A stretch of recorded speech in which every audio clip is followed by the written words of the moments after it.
Kalau Trump ini kan pembalikan Lenin. Jadi Lenin in reverse, yang kuat menindas yang lemah. Menghisap.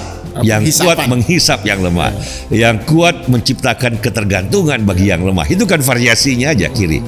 Nah, kalau kritik dari kanan berganti.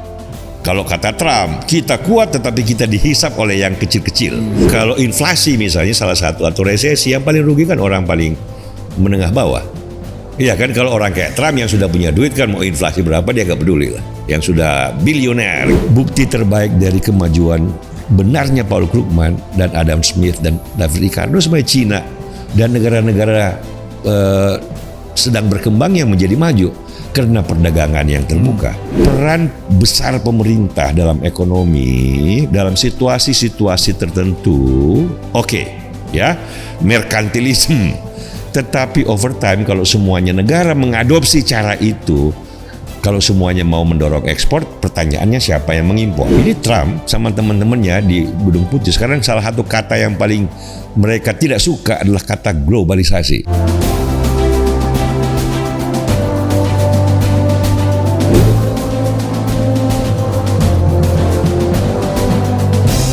Kebijakan Donald Trump tentang tarif yang membuat heboh perdagangan internasional bisa dilihat sebagai versi mutakhir dari kebijakan yang katakan saja anti globalisasi.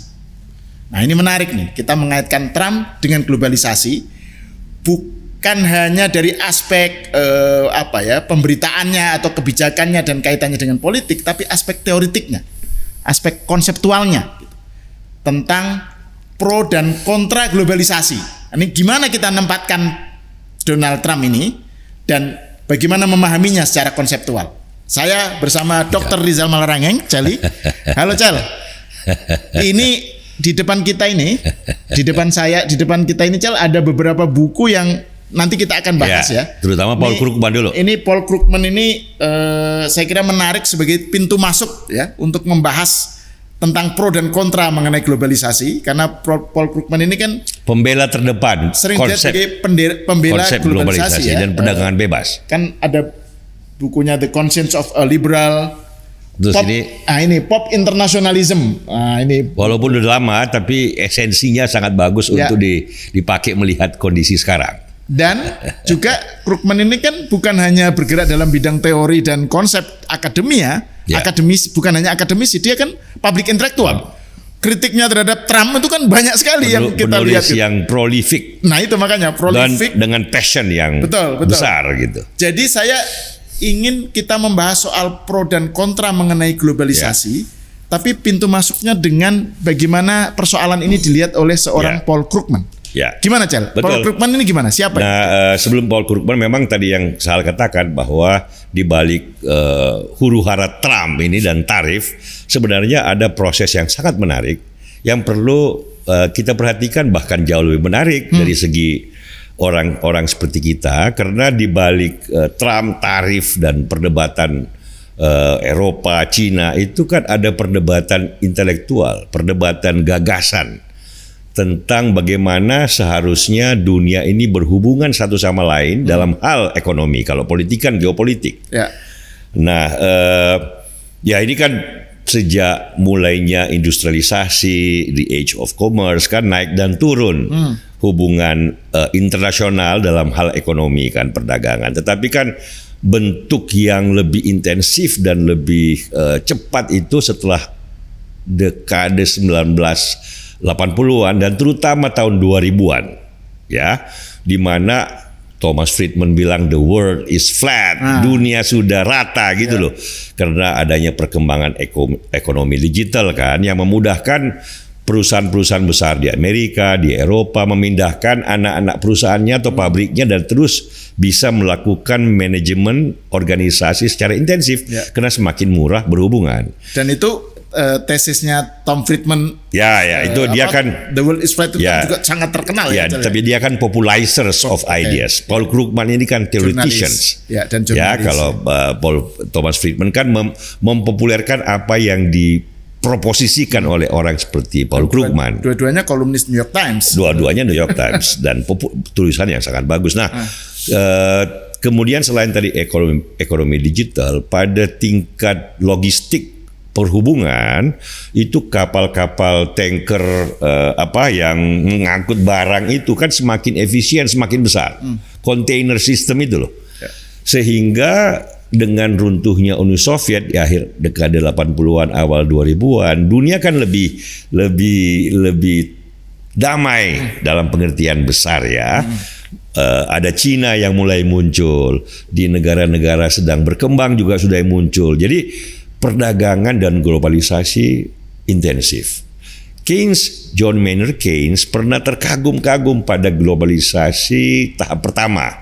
Ya, di awal abad 20, di mana dia bilang bahwa we can drink our morning breakfast, morning coffee in London sambil baca koran tentang saham dan pesan saham di bursa New York, sambil pesan produk dari Amsterdam, pesan tekstil dari Cina. Dia terkagum-kagum, padahal itu baru awal abad 20 di mana belum pakai istilah globalisasi. Belum internationalization kalau zamannya Keynes. Tapi yang abad ke-21 kan tahun 2000-an itu kan dahsyat sekali, apalagi setelah Cina diterima dalam WTO 2001. Jadi globalisasi in overdrive. Kata orang, muncullah banyak perdebatan secara konseptual. Waktu itu kan belum ada Trump, belum ada Peter Navarro atau Stephen Miran, ini kaum pemikir di belakang Trump kan hal. Jadi pada saat itu berbagai macam pendapat pro dan kon. Kalau awalnya kan kaum kiri dulu nih. Kaum kiri kan selalu anti globalisasi karena itu bentuk lain dari kapitalisme. Internasionalisasi kapitalisme. Itu kan tesisnya Lenin yang terkenal itu ya. Sejak zaman Lenin kan. Dia kan juga Lenin coba mengadopsi aja pemikiran kritis dari orang Inggris yang saat itu juga melihat Adam Smith agak keliru-keliru kali gitu loh. Itu kan sama aja. Jadi sekarang juga begitu, dari tahun 2000-an itu orang kiri demonstrasi against WTO di Seattle. Kemudian mereka menganggap bahwa globalisasi kapitalisme itu cuma menyusah alat penindasan negara besar terhadap negara kecil. Kalau teoretisi seperti Arif Budiman Indonesia bilang cara Amerika dan Eropa menciptakan ketergantungan, dependensia. Itu dari kiri. Dan itu terkenal sekali, terkenal sekali. Aktivis, itu tahun 80-an, 90-an. Sekarang sudah nggak ada lagi orang bicara ketergantungan, kan? Udah hilang gitu, bersama angin, gone with the wind. Nah, kembali ke Paul Krugman dulu. Sejak itu begitu intensnya orang bicara soal globalisasi, perdagangan bebas, Paul Krugman ini muncul sebagai a towering figure, ya, dari kalangan akademisi ekonomi, ya. Dia menulis berbagai tulisan, termasuk ini dia pop internationalism, di mana ada beberapa tulisannya menjelaskan soal berbagai elemennya ya perdagangan judulnya bebas. Menarik, pop internationalism. Ya, kan dia ingin memperkenalkan. Ini cara lain dari bagaimana mempopulerkan dengan isi yang baru, dengan konteks yang baru, pemikiran seperti Adam Smith dan David Ricardo. Di sini dia bilang bahwa proposisi David Ricardo itu adalah mungkin satu-satunya proposisi dalam ilmu ekonomi yang sampai sekarang sulit dibantah, gitu loh kira-kira. Nah, proposisi David Ricardo terkait itu ya, comparative advantage, bisa diuraikan lebih. Makanya ini baru saya mau jelaskan dulu tokohnya Krugman dulu. Jadi Krugman ini dapat Nobel ya tahun 2008 untuk teorinya tentang perdagangan, trade teori. Nah, ini pengembangan dari David Ricardo dan Adam Smith. Kalau Adam Smith dan David Ricardo kan pokoknya cara kita maju bersama-sama baik dalam antara negara maupun dalam masyarakat antara individu adalah pembagian kerja. Di mana masing-masing punya keahlian sendiri-sendiri, spesialisasi. Saya kan kita semua kan tidak mau jadi untuk makan, tidak mau bertani sendiri. Untuk punya baju kita nggak mau jahit tekstil sendiri, ya kan? Kita mau jadi intelektual yang punya value, kemudian kita dapat penghasilan, kita beli baju dari penghasilan itu kan pembagian kerja. Yang suka dan ahlinya bikin baju, penjahit baju ya, dia dapat keuntungan pada saat kita beli baju, ya kan? Tapi kan kita bukan Mahatma Gandhi, ahimsa, bikin sendiri semua, dandol sendiri kalau mau pakai baju gitu loh. Kalau mau makan beras nanam padi sendiri. Kalau mau pakai sepatu bikin sepatu sendiri. Itu nggak bisa pembagian kerja. Ya, ada keuntungan, keahlian, kelebihan masing-masing, comparative advantage. Begitu dengan individu, begitu dengan bangsa-bangsa. Nah, Paul Krugman mengembangkan itu dengan mengatakan bahwa ada juga soal skala dan geografi. Ya, dalam perdagangan bebas internal di Amerika kan muncul kota seperti Chicago yang menjadi pusat perdagangan komoditas. Muncul kompleks kota yang namanya Palo Alto, San Francisco, dan sekitarnya yang disebut Silicon Valley yang menjadi pusat dari revolusi digital. Ya kan? Jadi dalam berdagang itu, dalam perdagangan yang bebas, interaksi ekonomi yang bebas, ada faktor-faktor yang mempengaruhi kenapa terjadi penggumpalan, konsentrasi area, satu area menjadi maju cepat, satu area bukan maju terlambat, tetapi memilih. Misalnya di Texas sebelum sekarang ini kan banyak wilayah bukan pertanian, peternakan, kena tanah-tanah yang luas dan cukup bagus untuk ternak misalnya. Nah, itu sumbangan Paul Krugman. Jadi skala, selain spesialisasi ya, selain comparative advantage juga ada geographic factor dan ada masalah skala. Supply chain nih, kan itu industrinya harus ada supply chain. Nah itu Paul Krugman. Tetapi di luar itu, Paul Krugman ini kan muridnya di MIT dan di Don Burs itu. Dia bukan hanya mampu menguraikan, dapat Nobel ya, teori tentang perdagangan bebas dengan unsur yang baru, tapi juga dia menguasai makro, dia menguasai finance dan terutama si gurunya Paul Krugman ya. Krugmannya, oke. Ya, kalau gurunya itu di MIT kan akademisi yang bagus. Kalau Krugman kan di Princeton ya. Di MIT, Princeton pernah, kemudian ke Stanford pernah, tapi terutama sekarang dia di New York. Di CUNY ya. Di City University of New York. Dan dia udah emeritus kan dari Princeton-nya. Nah, dialah sekarang ini yang menjadi penulis terbaik dalam peristiwa di balik Donald Trump huru-haranya karena dia menguasai ilmunya. Nah, selain dia ada juga pembela yang juga sangat bagus, Douglas Irwin. Ini kan dia membahas kritik dari penulis atau peneliti ekonom juga seperti David Autor yang awal tahun 2000-an yang melihat bahwa globalisasi membuat 2 juta orang Amerika kehilangan pekerjaan terutama di sektor industri gitu. Nah, sebentar Jal, sebelum masuk ke si Douglas Irwin. Ya, saya ingin kita masuk dulu ke jadi tesis utamanya Krugman mengenai globalisasi yang membuat dia kemudian mengkritik Trump atau Navarro lah gitu. Itu gimana? Bisa diuraikan? Intinya adalah globalisasi sebenarnya menguntungkan Amerika dan menguntungkan negara-negara lain. Ini dia stay dengan proposition dari David Ricardo dan teori pembagian kerja Adam Smith. Kalau misalnya industri-industri di Amerika seperti yang dulu tekstil, kayu, sebagian besi, sepatu itu pindah ke negara lain yang punya biaya buruh lebih murah, itu wajar aja karena penghasilan orang-orang di Amerika kan bukan hanya sekarang keluarnya untuk beli baju, beli sepatu, beli barang-barang dasar. Mereka mau tamasya, mau beli barang-barang yang banyak kandungan teknologi dan kreatifnya, sehingga proporsi demand terhadap barang-barang dasar itu memang berkurang. Sehingga dengan begitu bukan hanya sektor manufaktur dasar yang berkembang di Amerika kemudian, tapi juga service industries, creative industries. Itu membuat ekonomi Amerika melangkah setahap lebih maju.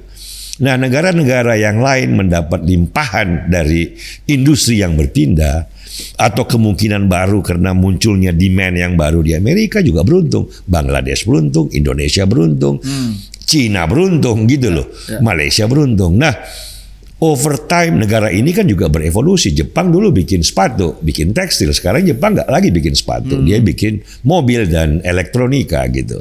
Kalau sekarang misalnya Vietnam masih bikin sepatu dan tekstil, 20 tahun lagi kalau dia semakin maju, dia juga bilang nggak mau lagi dong. Dia akan bikin ekonomi yang lebih kreatif dan lebih bersandar pada jasa. Nah ini orang seperti Paul Krugman mampu, kalau kita mampu mengerti prinsipnya.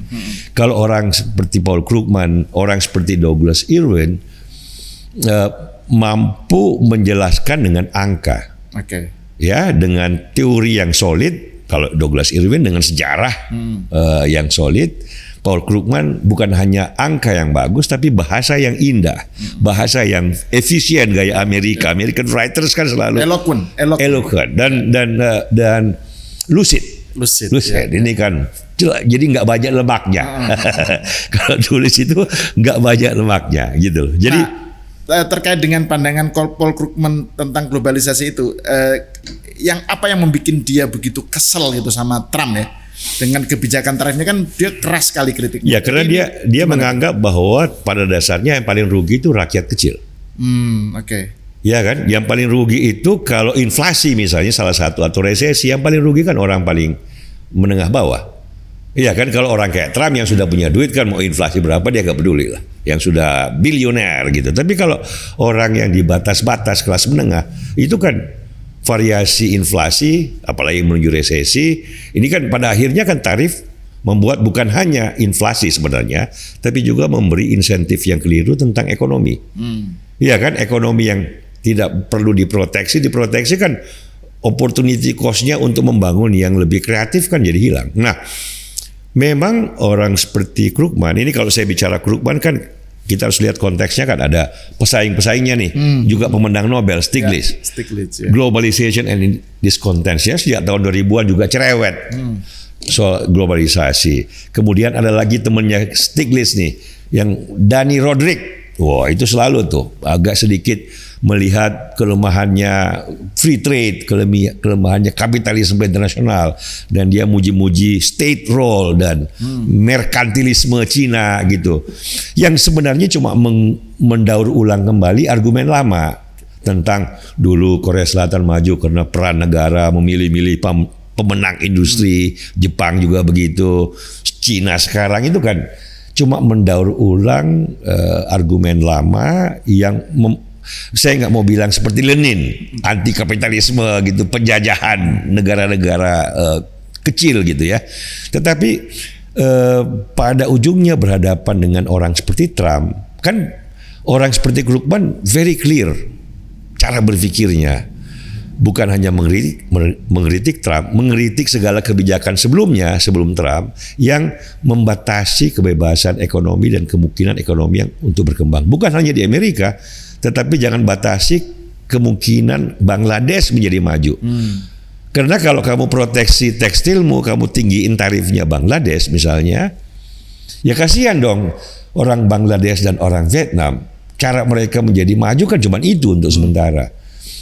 Bukti terbaik dari kemajuan benarnya Paul Krugman dan Adam Smith dan David Ricardo sebagai Cina dan negara-negara sedang berkembang yang menjadi maju karena perdagangan yang terbuka, gitu loh. Jadi, nah memang kaum popularizers yang lain seperti kalau Fareed Zakaria juga sama, tetapi kan dia political scientist.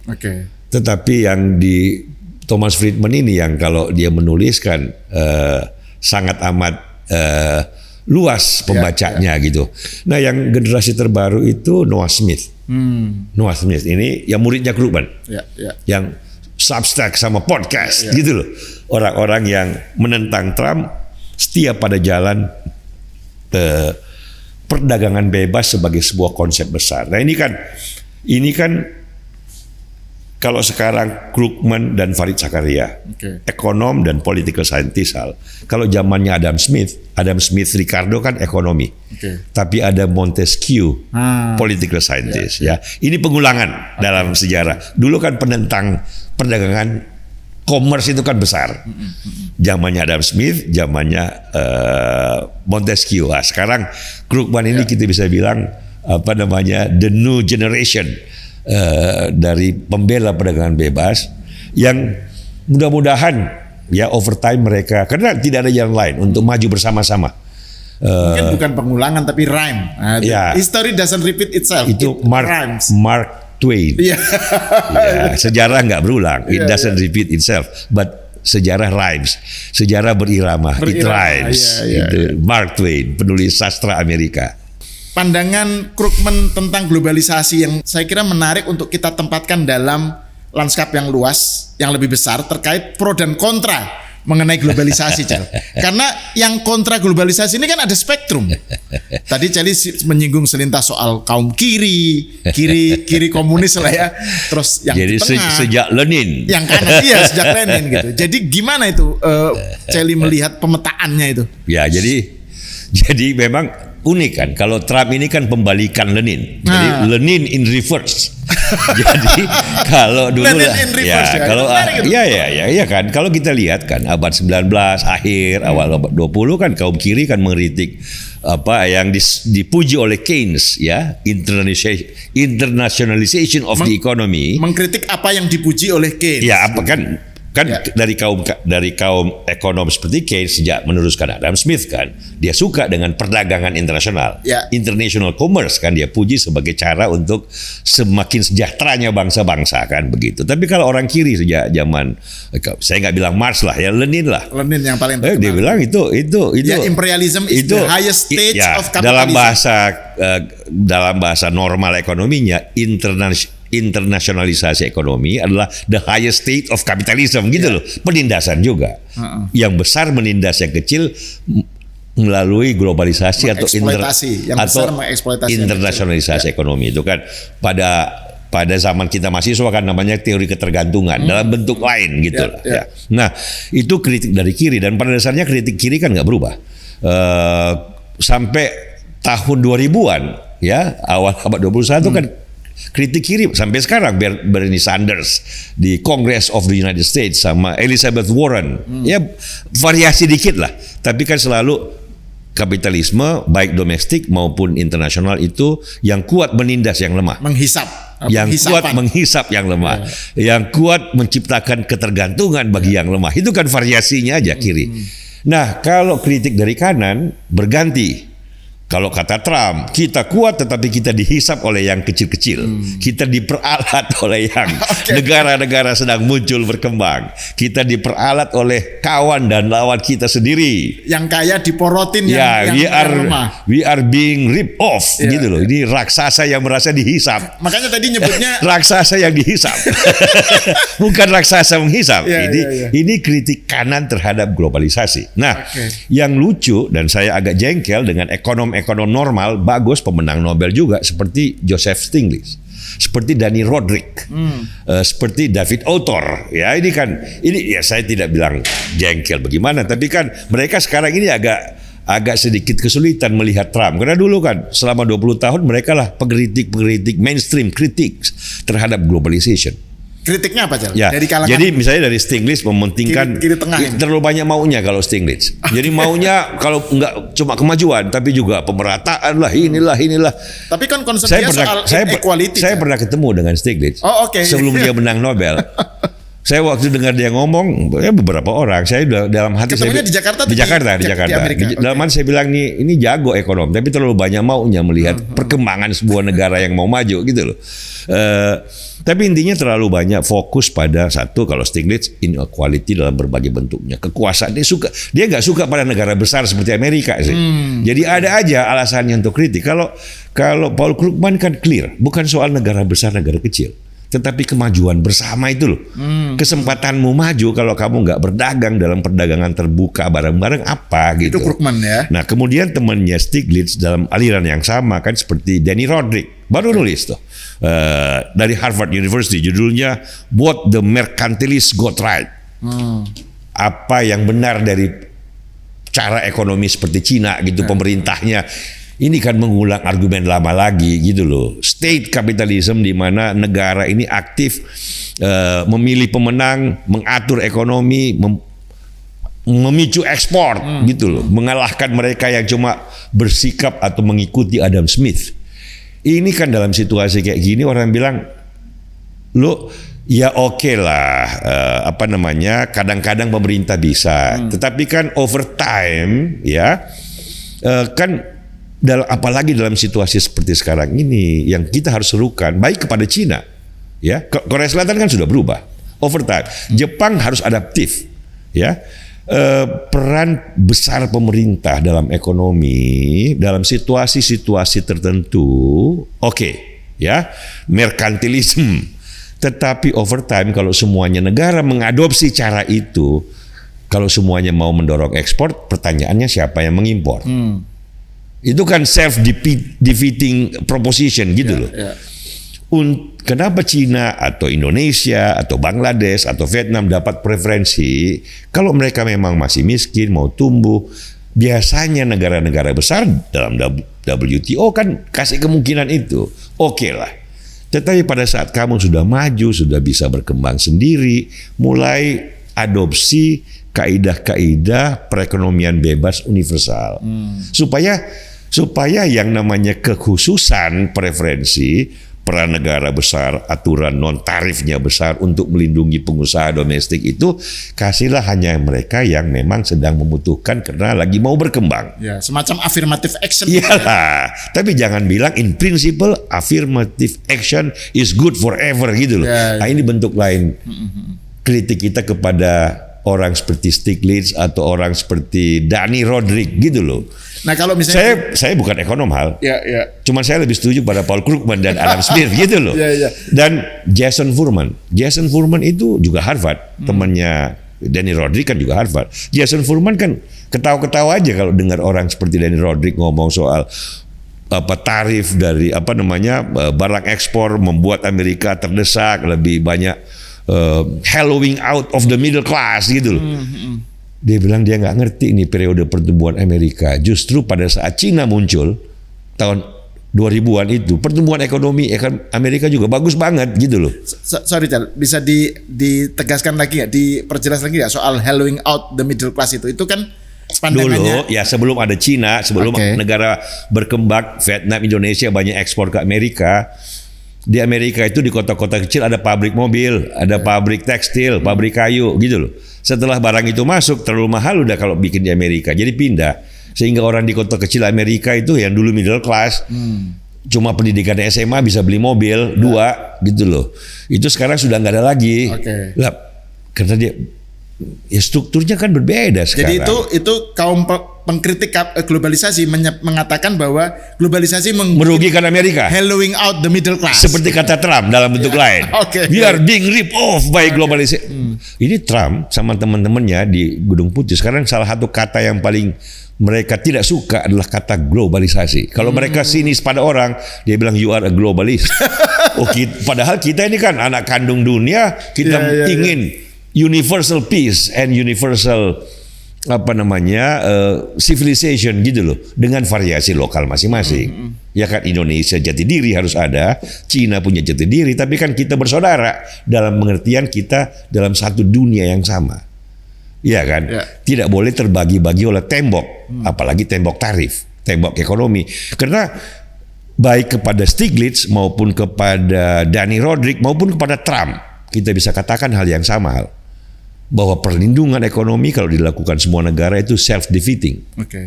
Alasannya aja beda-beda, gitu loh. Kalau yang kata Dani Rodrik sekarang kan merkantilis, Chinese merkantilis.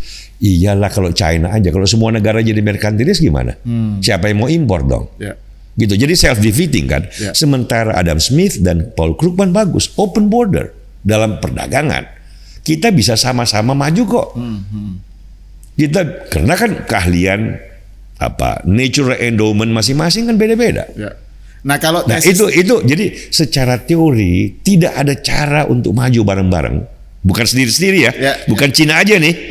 Tidak ada cara maju bareng-bareng kecuali memakai Ricardian proposition yang dimodifikasi oleh Paul Krugman. Nah itu Cel, saya mau kembali ke Krugman. Gimana Krugman merespon atau menjawab tadi tesis bahwa globalisasi itu hollowing out the middle class. Mereka pakai angka. Ekonomi Amerika itu ekspor impornya cuma berpengaruh 10-15% dari ekonomi domestik.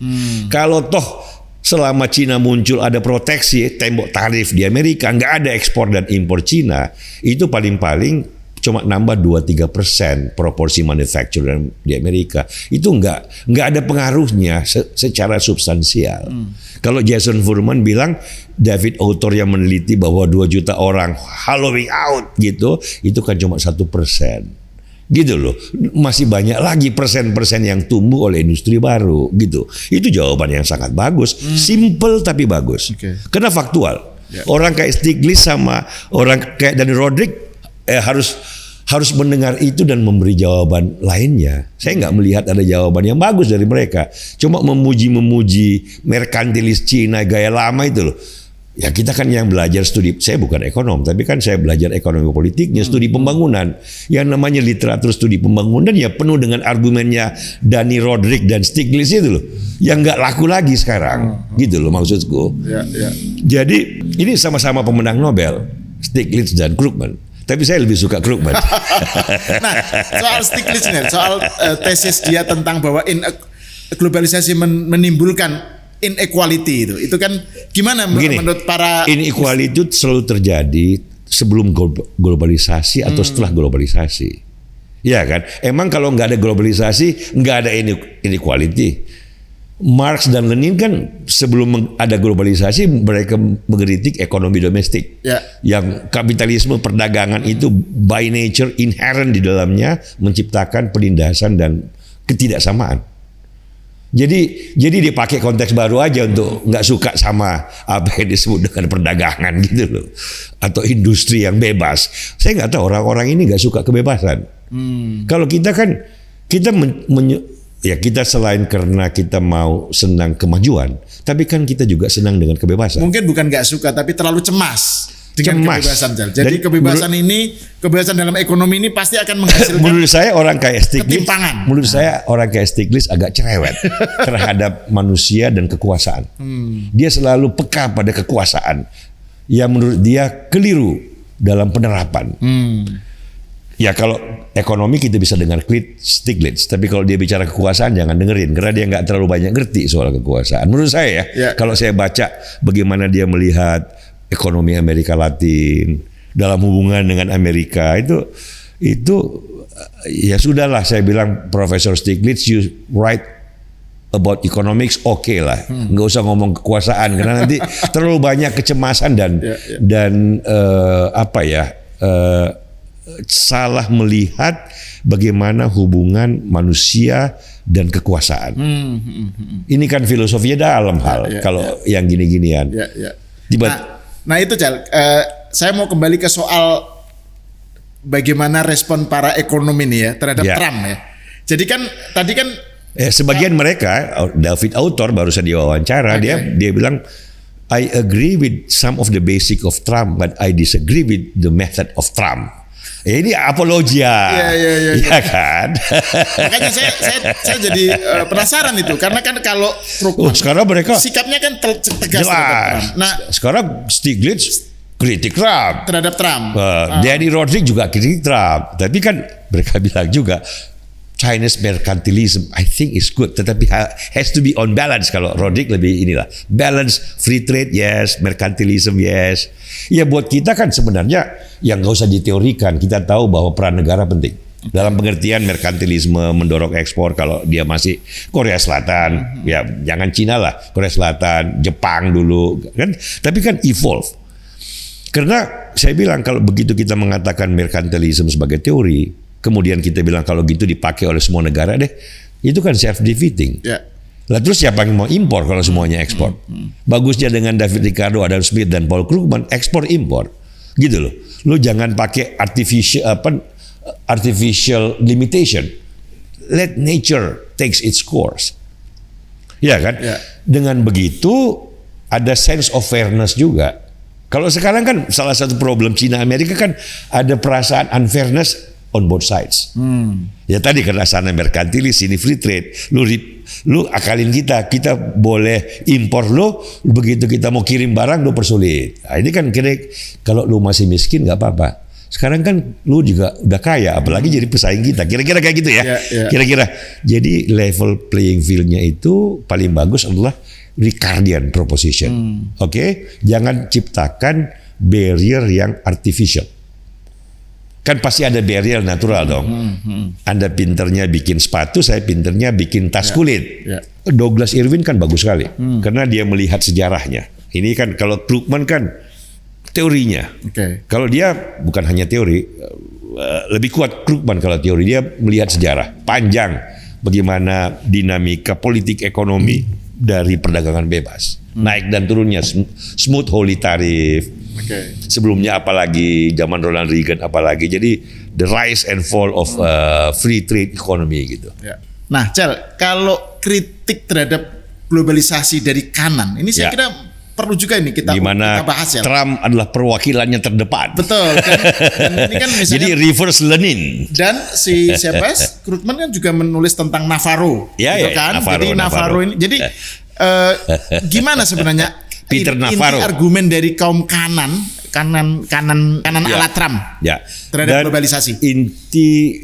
argumen kaum kanan kan juga berevolusi, berevolusi ya.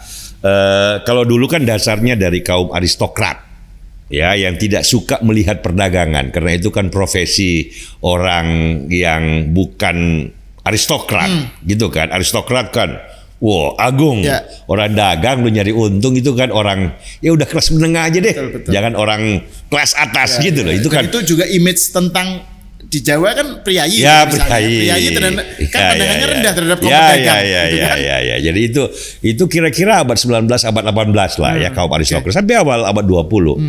Tapi kemudian kan kaum kanan mengadopsi free trade ya di zamannya Ronald Reagan, Milton Friedman. Nah, sayangnya mereka meninggalkan Ronald Reagan dan Milton Friedman dengan mengadopsi Lenin dengan cara lain. Oh, Lenin yang terbalik tadi Yang ya. terbalik. Jadi kita negara besar, Amerika negara kaya yang diperas, yang diperalat oleh negara-negara sahabat dan negara-negara lawan. Lewat perdagangan terbuka, lewat free trade itu kita justru dihisap oleh negara kecil, ya. Kekayaan kita diambil, kekuatan industri kita dipindahkan. Nah, kira-kira kayak gitu. Nah, ini cara melihat yang agak unik. Ya, agak unik. Baru. Ini belum lama. Kalau dulu kan kanan itu nggak suka dengan perdagangan kan karena cultural. Oke. Gitu ya. Cultural, aristokrat hal gitu. Nah, kalau sekarang kekuatan argumen Trump bukan ekonomi, ya, tetapi ada elemen lain dalam globalisasi yang tak terhindarkan dalam bentuk globalisasi yang paling kontemporer. Karena globalisasi kan juga bukan cuma uang yang beredar, berputar antara negara, bukan cuma barang hal, tapi juga manusia. Ya. Ya, karena tadi kan perhubungan lebih mudah, ada ekonomi digital yang membuat orang komunikasi lebih gampang, jadi orang bergerak juga lebih gampang. Sehingga dari Meksiko banyak datang ke Amerika, dari Afrika, Timur Tengah ke Eropa. Dia menghasilkan percampuran intens antara warga-warga lokal dengan warga-warga pendatang. Yang kadang-kadang warna kulitnya beda, yang kadang-kadang agamanya pun beda. Nah, percampuran yang cepat dan intensif itulah yang kita sebut dengan the problem of immigration. Ya, in the contemporary world, yang membuat Amerika menjadi lebih kanan, Eropa sekarang juga menjadi politiknya lebih kanan. Ini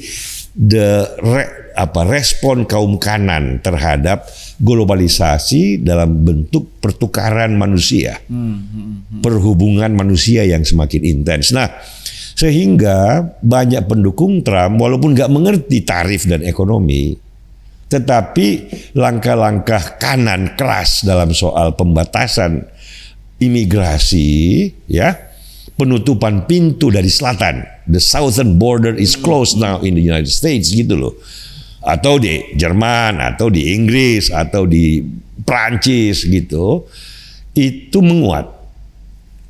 Tarif dan anti globalisasi itu bukan dalam pengertian Stiglitz atau Dani Rodrik atau David Autor, ya, tetapi lebih arkaik, lebih atavistik, ya, lebih bersifat. Ini perdebatan panjangnya tentang nation state.